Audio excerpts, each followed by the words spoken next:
Milí diváci, vítam vás pri našom krátkom inštruktážnom videu o tkaní takýchto koberčekov pre radosť, z ktorých sa dajú vytvoriť peňaženky, taštičky, kabelôčky a iné zaujímavé výtvory podľa vašej fantázie.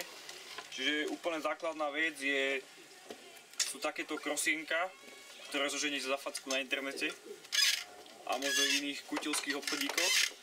Čiže úplne základnou vecou je natiahnuť si takúto tkaninu na tieto krosienka, na ktorých je tu presne, sú tu určené drážky a keď si krosienka kúpite, tak vlastne vy to tam natiahnuté už malo byť, takže podľa toho sa to naučíte robiť, ale pre istotu vám môžem ukázať ešte v krátkosti, aký je teda správna postupnosť tohto namotávania. Na začiatku máte krosienka, takýto kolík a tkaninu. Takže na obyčajným lodným uzlíkom najlepšie si tkaninu upevníte o tento kolíček. Takže vám to drží a prichytíte si to z jednej strany a začnete tkaninu naťahovať podľa tých drážok, ktoré máte v tejto pohybivej časti.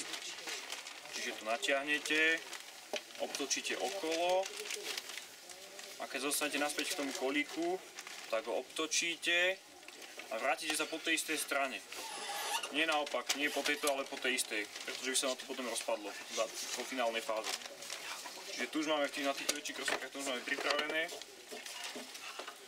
Už ich pár máme, takže ideme podľa tých drážok. Ideme hore, obtočíme okolo kolíka a vracame sa po tej istej strane, ďalšie drážky. Pokračujeme po zadnej stene a opäť okolo kolíka, naspäť po tej istej strane a opäť do drážky. Až kým takto nepripravíme tkaninu po celej šírke, po všetkých drážkach.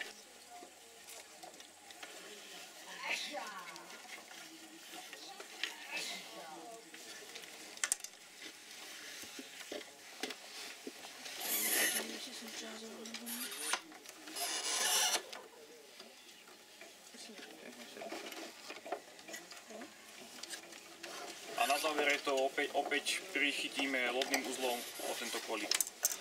Čiže to je úplný začiatok celej tejto fázy.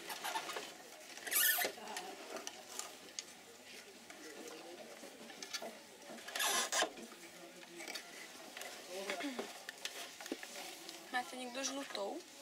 Uši. No, jen trošku žlutý je nedostatek. Co od toho budou se asi natrhat?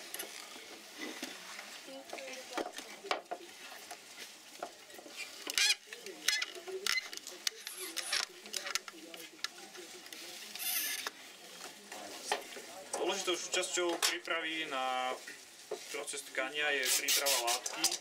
Či už to bude z látky novej alebo látky použitej. Nastriate si ju na určité pasiky, aspoň na začiatku. Najlepšie v šírke okolo 0,5 cm až centimeter, aby sa s tým dobre robilo a zároveň to prikrývalo tie nite na krosienkach. A potom jednoduchým švihom po niti spárate pasiky, s ktorými potom budete pracovať.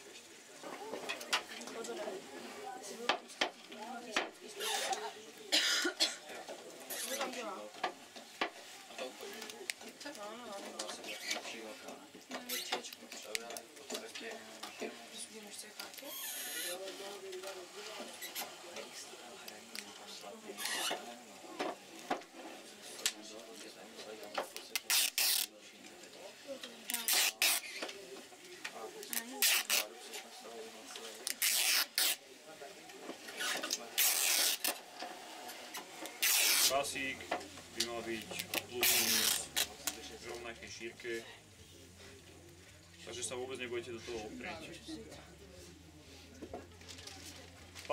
Pásy v dĺžke nejaké 2 metre sú úplne ideálne, pretože sa vám dobre budú namotávať na na člnok a nebude tam toho tak veľa a zároveň môžete dosť často meniť farby a prípadne nejaké vzory, keď už budete zbehlejší v praxi.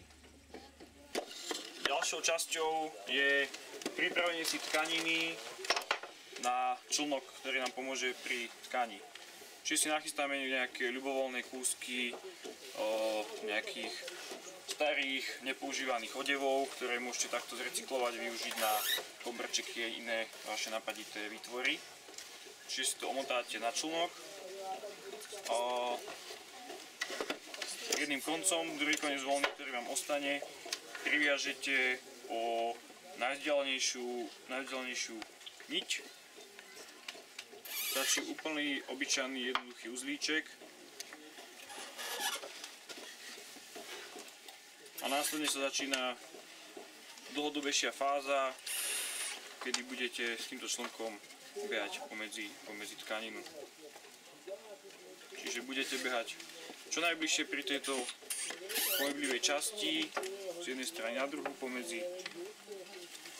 nite, prejdete na druhú stranu, troška podotláčate, pohyblivú časť prehodíte na druhú stranu, aby sa vám krížili nite a tým pádom, aby to bolo pevne spojené.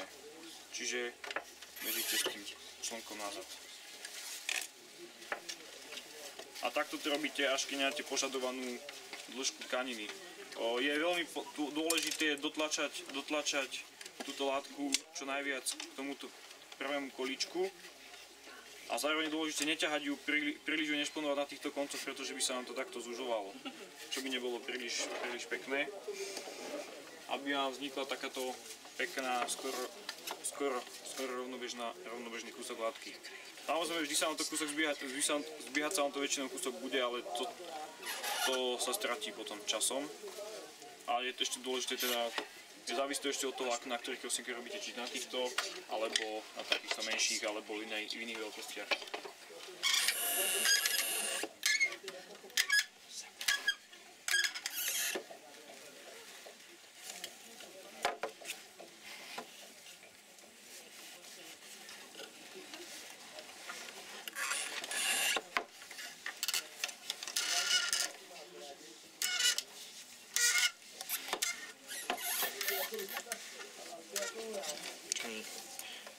Ďalší kúsok látky nadpájame taktiež obyčajným ambulančným uzlom, keďže ambulančný uzol sa používa na ploché spoje, preto sa aj druhým názvom volá plochá spojka, keďže nie je až taký výrazný a na finálnom výrobku nebude taký badateľný.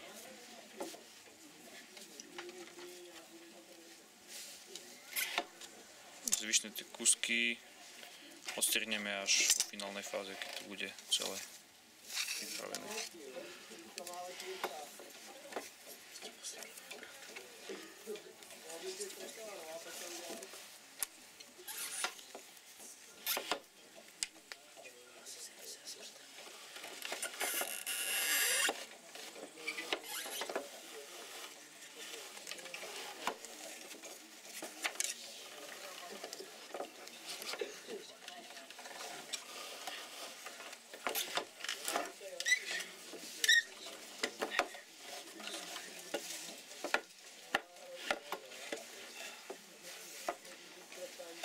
Je dobré túto látku natlačiť čo najviac, aby vám nite takmer nebolo vidno, čiže tento výrobok bude krajší. Bude to trvať dlhšie, ale finálny koberček bude hutnejší, tvrdší a určite viacej vydrží. A keď nebudete chcieť mať nejaké tašky, tak nebudú sa v ňom vytvárať žiadne nechcené medzery a diery.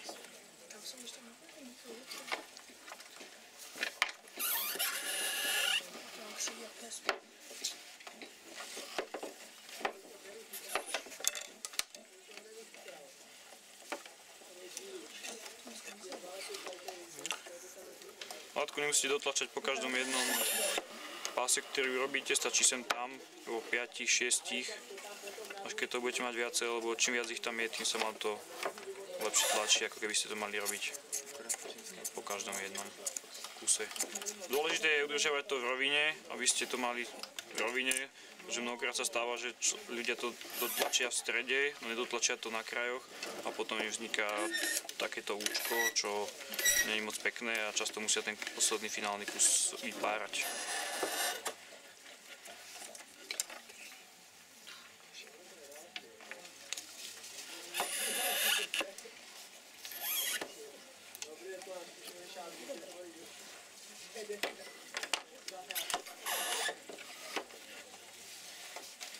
Takže takto beháte, až keď nemáte požadovanú dĺžku. Ako náhle sa vám to zväčšuje, tento kúsok látky, dostávate sa bližšie k tejto pohyblivej časti, čo býva problém, tak potom si tie krosienka chytíte takto do dvoch rúk a pretočíte.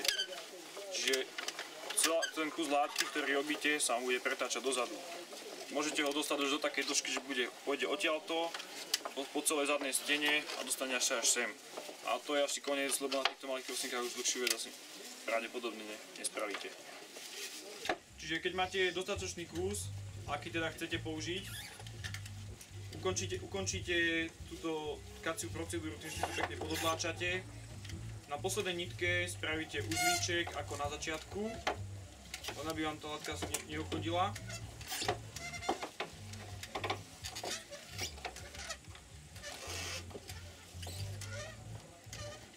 A následne prestrihate nitky. Podľa toho, ako chcete ukončiť danú prácu, či chcete, aby vám tie nitky ostali visieť, alebo ich tam nechcete vôbec, podľa toho, ako dĺžku chcete, že to je to na vašej kreativite. Takže prestrihate všetky tieto nitky.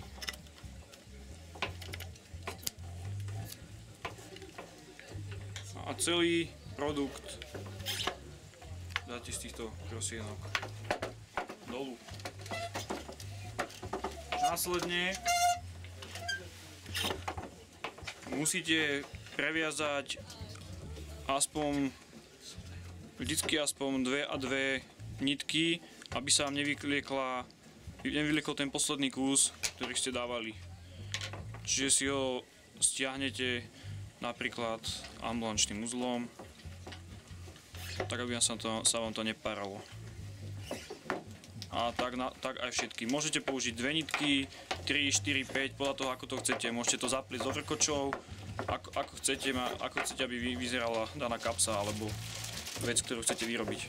Na druhej strane vyťahnete kolíček, odpad vám odpadne, ostane vám vás iba kus, ktorý vám ostáva.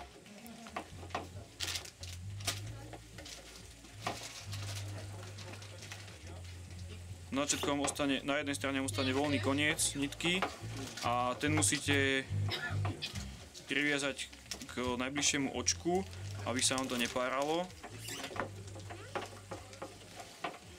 Ty zdraví Brno.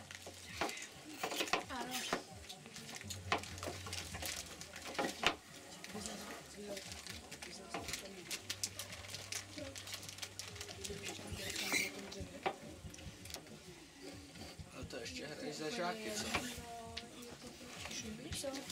Ještě hraj za žáky. A potom podoťahujete až nakoniec celú tkaninu. Ako vidíte, tento kus látky nebol dostatočne natlačený, čiže tu vznikajú takéto medzery, ale ide hlavne o to, aby tento koniec vyzeral pekne zliatý a táto medzera sa v prebehu celej látky sa vytratí. Táto látka nebola príliš dotlačená minimálne na začiatku, keďže vidno tieto biele nitky. Tuto ku koncu je to už lepšie, no stále to není také pevné, ako by to mohlo byť. Tu vidíte dosť podstatnú chybu, keď človek neprevliekol člnok tak, ako mal, ale dookola. Tak toho sa vyvarujte. Keď takéto niečo sa vám stane, keď to postrehnete, tak to treba okamžite vypárať naspäť ešte v priebehu. Čiže tu máme ďalšiu prácu, ktorá bola lepšie tlačená. Ako vidíte, nitky není skoro vôbec vidno. Akurát dosť nás vidno framforcov z toho nadpájania, ale to na konci len poodstrihávate, aby to nebolo vôbec vidno a tie uzlíky sa v tom výslednom koberčeku stratia. Prípadne ich tam môžete nechať, ak budú vo vnútornej strane nejakej kapsy, tak to nebude to vôbec vidno. Kapsu vytvoríte jednoduchým preložením. Ako vidíte, tu vznikol rozdiel šírok pri doťahovaní a na začiatku vzniká väčšinou, no keď robíte kapsu, vôbec to nie je žiaden problém, keďže túto jednoducho zošijete, takisto na druhej strane, takže tá kapsa bude len troška nafúknutá, čo ale vôbec nevadí, keďže to bude takto prerodené napríklad. Čiže bude vyzerať nejako takto. Napríklad už tu môže byť gombička, alebo gorálka, alebo čokoľvek iné vymyslené. Napríklad ako tento produkt, ktorý sa tu vytvára, nie je ešte dokončený, no už je takmer na konci. Ako vidíte, taký širší, tiež bol troška širší na začiatku. Po preložení vyzerá takto a k tomu si môžete vytvoriť aj takto rameň na prerodenie klecko. Vyzerá to super a keď s tým pôjdete po ulici, budete ťažko štýloví. A v meste sa za vami obzrie asi každý, lebo toto nekúpite nikde, iba doma. Homemade. Takže veľa zdaru pri produkovaní takýchto krásnych diel. Vidíme sa pri ďalšom inštruktážnom videu pri nejakej inej tvorivej činnosti. Zatiaľ sa majte a veľa šťastia a veľa šťastných kilometrov natkanej lásky. Majte sa.